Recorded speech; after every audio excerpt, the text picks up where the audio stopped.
Breaking news అందుతోంది. శ్రీకాకుళం జిల్లా నుంచి శ్రీకాకుళం జిల్లా గిరిజన బాలికపై అత్యాచార కేసులో కీలక మలుపు తిరిగింది. నిందితుడి అరెస్టుపై పోలీసులు ఇప్పటివరకు ఎలాంటి స్పష్టతనివ్వలేదు.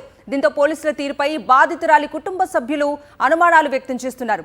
నిందితుడికి డబ్బు, రాజకీయ పలుకుబడి ఉందని బాధితురాలు తండ్రి చెబుతున్నారు. రాజకీయ పలుకుబడితో కేసును ప్రభావితం చేస్తాడని అనుమానిస్తున్నారు. నిందితుడి కుమార్తె జీజీహెచ్లో వైద్యురాలని, పోస్టుమార్టం రిపోర్ట్ మార్చే అవకాశం ఉందని అంటున్నారు.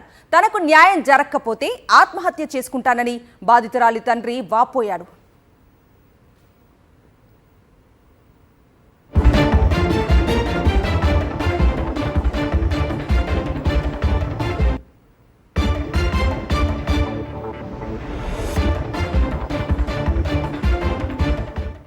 సంబంధించిన మనిషి ఆయనకు కోట్లు ఆస్తుంది, కోట్ల డబ్బు ఉంది.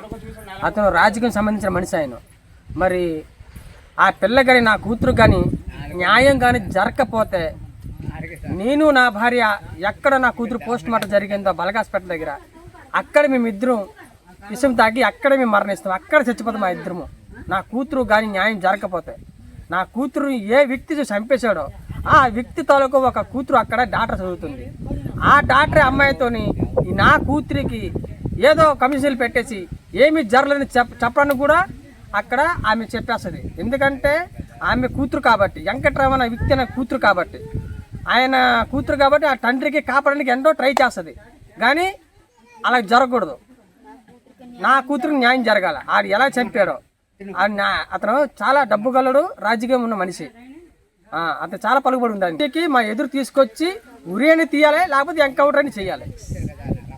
నా కూతురు న్యాయం జరగాలి. ఎంతమంది ఆడపిల్లలు నాశనం చేసి నాకు తెలియదు. వాడికి ఇద్దరు కూతుర్లు ఒక కొడుకు.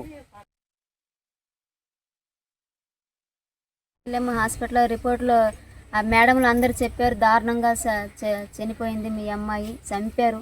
ఇది గుండె నొప్పి కాదు, కడుపు నొప్పి కాదు, ఏ కళ్ళు తిరగడం కాదు, కానీ ఆ పిల్లకి దారుణంగా చంపారు అనుకుని తేలింది. మాకు తెలిసింది. మేము చాలా బాధపడ్డాము, చాలా రోధించాము, ఏడ్చాము.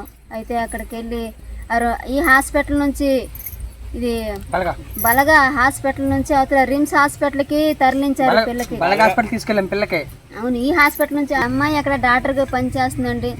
చాలామంది డాక్టర్లు అతనికి పరిచయము. ఆ డాక్టర్ వల్ల పరిచయం వల్ల పాప డాక్టర్ పనిచేస్తుంది కాబట్టి మాకు న్యాయం జరుగుతుంది అనుకున్న మాకు నమ్మకం అయితే లేదు. మాకు న్యాయం చేయాలండి వాళ్ళు. ఎందుకంటే డాక్టర్లు పెద్ద పెద్ద డబ్బు గల మనిషి అతను.